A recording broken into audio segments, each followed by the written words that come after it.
It's Sunday, Sunday.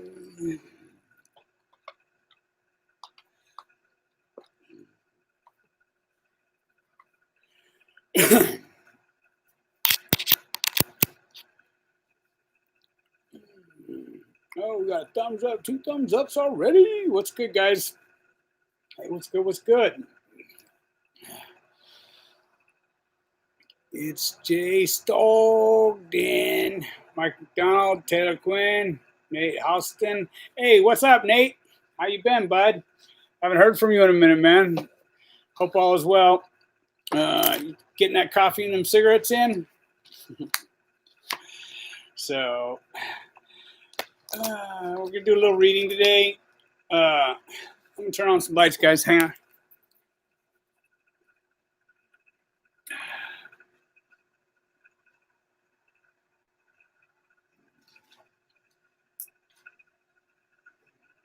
It's Sunday, Sunday.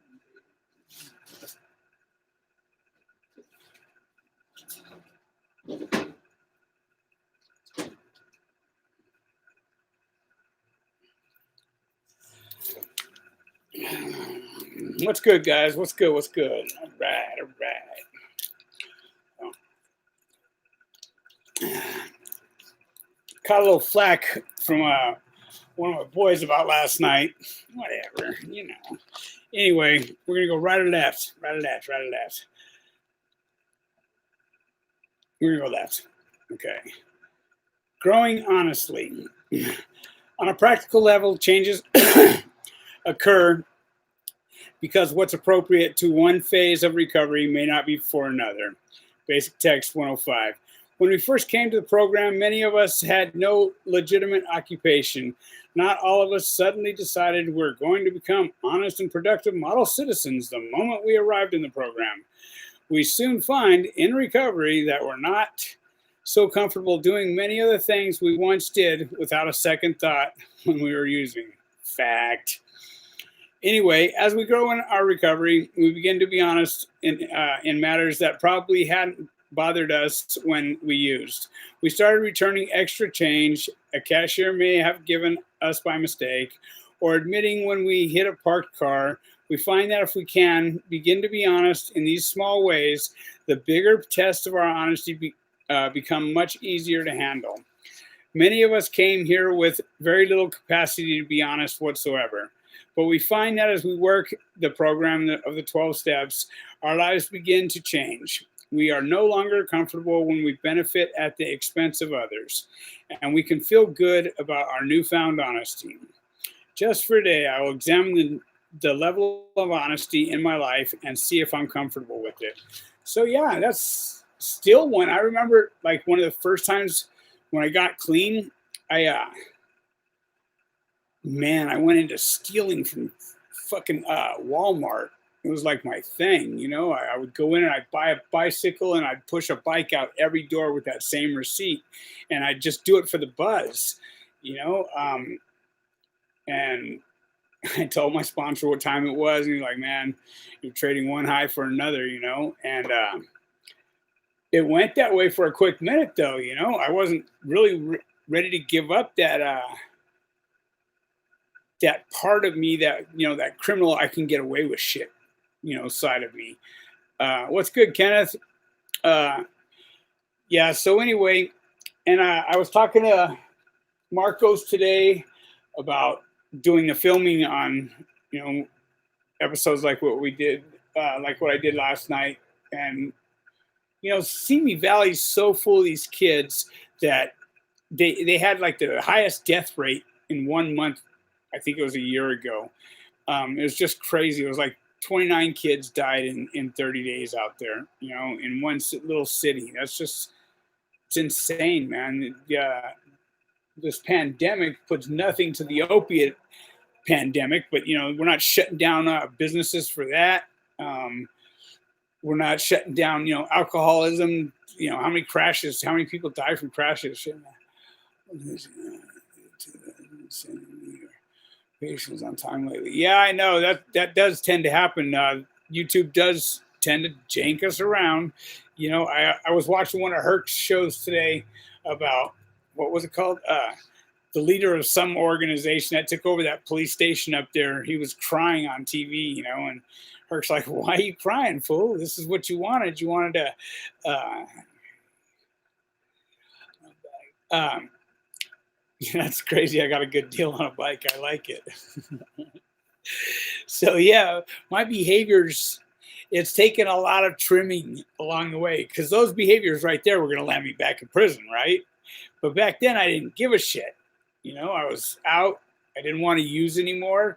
I didn't know how to not use anymore. So I started going to places where you're not supposed to use anymore. And I done some fucked up shit in the rooms too. Trust and believe that. You know, I remember I put like a 16th of fucking crank in the coffee one time. You know, a couple people pissed me off there because I came in nodding and they were like just shaking their head at me and shit. And I'm like, fuck these motherfuckers, you know? And I mean, I never fessed up to that one. I never did fess up to that one. It wasn't quite a 16th, but I put, you know, a little bag of speed in the coffee, and it was sort of funny. More people out there during break time smoking cigarettes. Still, break would have been over for like an hour. Same thing with when I remember one time I fucking got, you know, a bunch of yardsticks sent in with fucking juice on them, PCP. And I gave the shot collar to each car, you know, nice little couple dippers, and they break it, you know, broke the cigarette and fucking rolled a bunch of primos for their boys. And, you know, half that yard was high stepping like a motherfucker, man. It was hilarious to me. You know, I don't think the correctional officers even knew what time it was. Nobody went crazy or no bullshit happened, but ain't that the truth? I watched a very sad interview on Trump this morning where he sat down with that reporter, and man, it wasn't one of his best moments. Let's just say that, you know. I don't know, you guys. I just wanted to come on Sunday and let you know life's good for me today. You know, I hope it's good for you guys as well.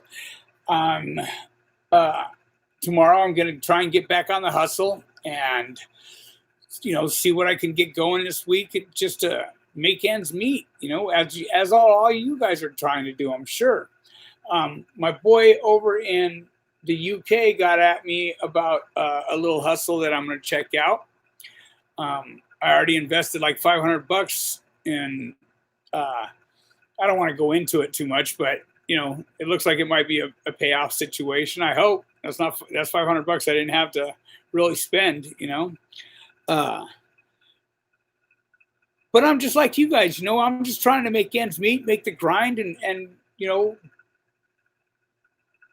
I don't know. Talking to Marcos today, he's the one who's got the little TV station he's setting all up and everything, and it looks like a cool venture, you know. And man, I'll get to help so many people doing that. It'll be such a buzz, you know. I'm really looking forward to it. I wish Sandman lived out here so that he could get on board with, you know, filming or something like that with us. But it is what it is right now, you know. He's got and anyway, I want to read a couple of these and see if I can answer any questions out there.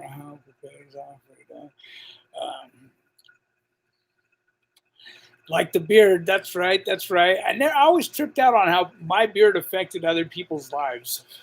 You know, it's so crazy to me. It's a good day to be alive and free, believe that. I'm just tired of all like the week on YouTube and this thing, the pen, you feel me? We left that world behind. No, yeah. Am I trying to manipulate anybody? Well, I hope that's not the case. I hope I don't come across like that. I would certainly like to think not. You know, I have my moments still where my behaviors are still, you know, somewhat about me, but then that me gets turned into we, you know. And I'm aware of that. You know, it's the same thing with my relationships. You know, my relationship is very much, you know, about me.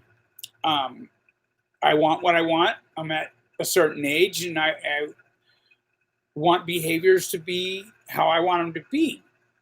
That's like, we have a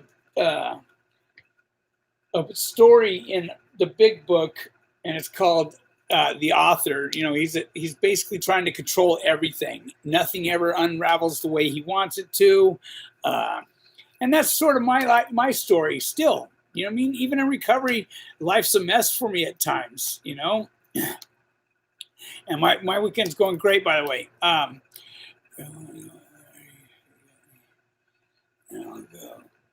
Right? I hear you. I can't find it. My Patreon is Badgers Heavy Hitters at Patreon, I believe. Anyway, yeah, you got to go check that out, man. That's where I can be uncut and raw. This channel, I try and bring the positivity over here. I do tend to go over there and let people tell their stories the real way. You guys would not believe some of the ridiculous bullshit that goes on inside over the most trivial, petty, unspeakable situations. And that's just how it is in there. It's like a kindergarten, full of a kindergarten full of adults. The same mindset though at times.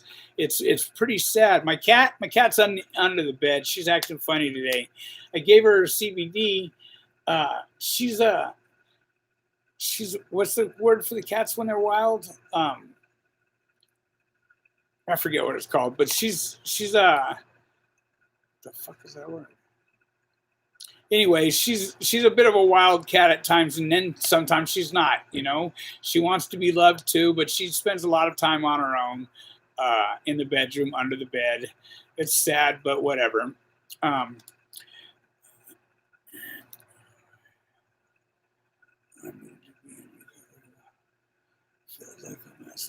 So yeah, being in recovery, working the steps isn't just for people that are, trying to. Working the steps is for people. It's a good orderly direction. That's what God stands for. Good orderly direction. And working the steps just shows you ways to get out of situations that you don't want to be in too. You look at your part, you find your fault, and it makes things a little easier to let go instead of carrying on with it. And it's just, before you know it, you're out of a relationship that you wanted to be in. You love the person, but you just couldn't be, you couldn't set your pride and ego aside. So that happens a lot. I had to learn how to become a man that society accepts out here in the rooms. And I did that by watching people, So I got a bunch of messages being sent to me right now. Anyway, like I said, I'm just getting ready to go out right now, but I wanted to touch bases because I see everyone else is going on a regular basis, and I miss coming on here. I get so busy with the grind that I miss coming on here. I'm going to rent a room and go do a bunch of filming for Patreon. I have a partner of mine. He's really into recovery down south. He was given 44 to life, and by oh, dang it. What's the name of Rampart? He got caught up in the Rampart scandal, and he's a counselor down there at Claire, and I knew Richard when we were inside, and he had a life sentence, man. And they just came at him one night in the middle of the night and said, "Look, you want to sign this paper and go home tonight, or stick around and try and fight this for a while?" And he went home that very night. It's crazy. They don't ever do shit like that, but they did. That's what they did to him. He didn't have time to say goodbye to anybody, nothing. I wasn't on the yard with him at that time, but I knew Richard back then, and I'm looking forward to him coming on to the show. I heard from the dad today. Things are cool around the household. I guess dude's tried calling her a couple times. Whatever. That's gonna happen. I don't know. I'm not too cool with getting too involved in that shit. But time to time, hey, I'll help a friend out, believe that. And provide something.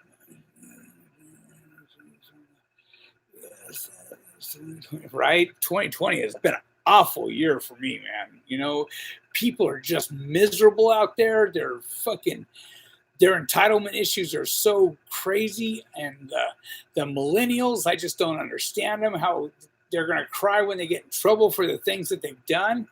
You know, my boy, I was talking to him today,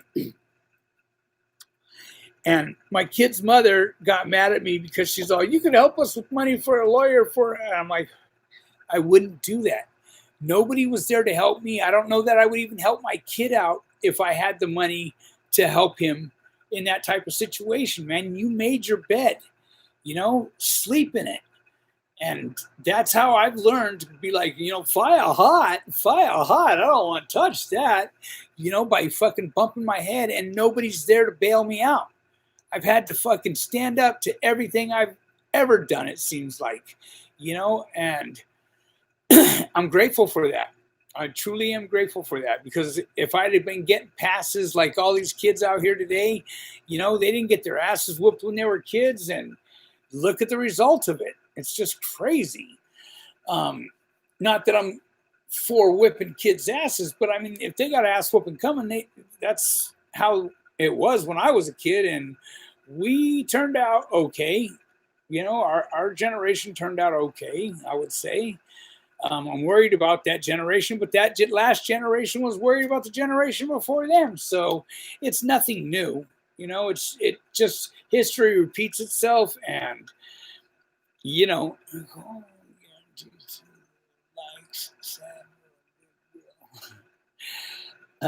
work has been great for me for 2020. Sex, not so much. Well, sex has been great for me in 2020. Work, not so much. Mine is just the opposite. Anyway,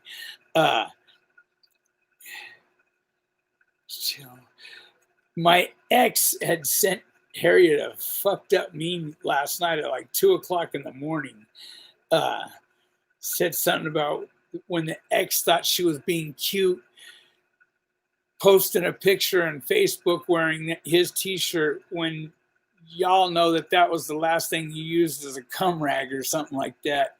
And I'm like, why would she still be sending these pictures, these memes to Harriet? You know, like we've been over. Me and Harriet have been together almost 2 years now.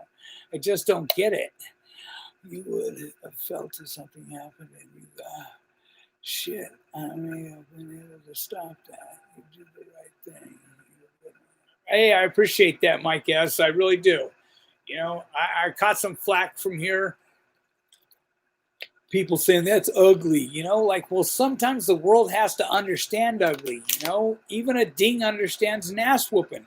County jail saying, you know, you whoop somebody's ass enough times for the things they do, they quit doing those things. So, you know, I hate to say it, but that's just how it is. You know, people have to bump their heads and, you know, realize that lumps stick around. Guys see it? Huh? It's like fucking 10 years old now. It's a miss, by the way, just so everybody knows. I was shooting in the forehead right there, and I missed. And lo and behold, there she sits. Appreciate you, Scotty Ad. Appreciate you. Yeah, that's true. You know, you're right about that, man. I do check people for doing the things that I've done. You're right. I also like to let them know that doing those things comes with a cost, man. You know, it's not hypocritical. It's hindsight is 2020, and I'm trying to stop a few people from bumping their heads. So yeah, I do check people for doing the things that I've done. You can bet your ass I do, man, and I'll continue doing it. So, and only on things that I learned fucking hurt, you know. Anyway. It took a lot of this. So anyway, I'm trying to get Savage back on the show as well. You know, burgers. He's started a hatchet throwing thing. If you guys want to check him out on Instagram or Facebook, he's always got a morning inspiration. That's always great. You know, I love Rob Savage. We go way back. both to the streets as well as inside. So, right? My PTSD, it's alive and well. Trust and believe that, you know. But it's okay. I've learned to live with everything that, you know, everything. You just maneuver around it, man. Just you maneuver around everything. I'm not just going to lay there. The real savage. That's right. Let me get that. Okay, Carter, I'll work on doing that. I'll work on doing that. Definitely. I'll work a little harder on doing that. Much love back to you, Monster T. Anyway, you guys, I'm going to let you go. I just wanted to come on, touch bases with you, and let you know I am trying to get things in the mix. I always get sidewinded, you know, doing the things I got to do to get by as well. Like over where the bed, where I have the bed, I donated a weight pile over there as a loaning tool. You know what I mean? I didn't give it to that household, and I had to go get the weight pile, and boy, there was mumbles and grumbles from people that probably never even used the weight pile. And I'm thinking, man, you don't look like you've been hitting that iron, so I don't know what you're mumbling about. Anyway, I did loan this iron to you guys. For those of you that got to use it, you should just be grateful that you got to use it for the time it was here. I'm sorry I have to take it. You know, it's going to a spot that, you know, I promised it to a long time ago, and they called me on it, and I was like, all right, you're right, man. Here you go. So, Mr. Morales, please enjoy that iron, you know? Anyway, you guys, have a good night. Bradley Campbell, you have a good night too, you guys. I'll talk at you soon. I hope you got the shirt and the mask and all that stuff, right, Sandman? So I still got tons of masks. I got shirts. I got the posters. So I usually try and do them right around the first. You know, if things are looking janky for the bed, I don't want to rush them all out there. I'm so grateful to the people that made them for me. And, you know, I don't know, you guys, an attitude of gratitude is what I try and stay in. Do I live there permanently? No, definitely not. You know, I flounder like everybody else is all I'm trying to say. I'm only human. So with that said, I wish you guys all a very happy Sunday. And, you know, I hope you're enjoying it with your family or at least a loved one, you know. Not everybody has that, but you have that with us here on this channel. You know, I'd like you to know that. These people over here in the comment section, they'll reply to you, man. You know what I mean? There's no need for any of you guys to sit in your house lonely. Hey, I appreciate that, Mikey Mike. Really, I do. There's no reason for any of you guys to sit in your house lonely when you could meet like-minded people here on the right and just start hitting each other up. Hey, how do I get at you on the side? You know what I mean? You guys all got computers, so run it. You know, get it handled. Anyway, Mikey Mike, I really do appreciate that, my boy. With that said, you guys enjoy the rest of the weekend. It's almost over. Back to the grind tomorrow, hopefully. We're the only state that still you can't go get a haircut. You can't go get your pedicure done or whatever it is that these girls do. I sort of need one, you know. Oh, that's right. Believe that. Anyway, you guys, have a great weekend, man. I mean, I know it's over. I hope you've had a great weekend. I've had an interesting one, as always. Every day is a new adventure for me, and, you know, I look forward to them. Right? Respect, you guys. All right? Respect yourselves. Respect your neighbor. Respect your family most of all. Anyway, and family doesn't always mean blood. Anyway, guys, you have a good one. I'll talk to you soon. Deuces.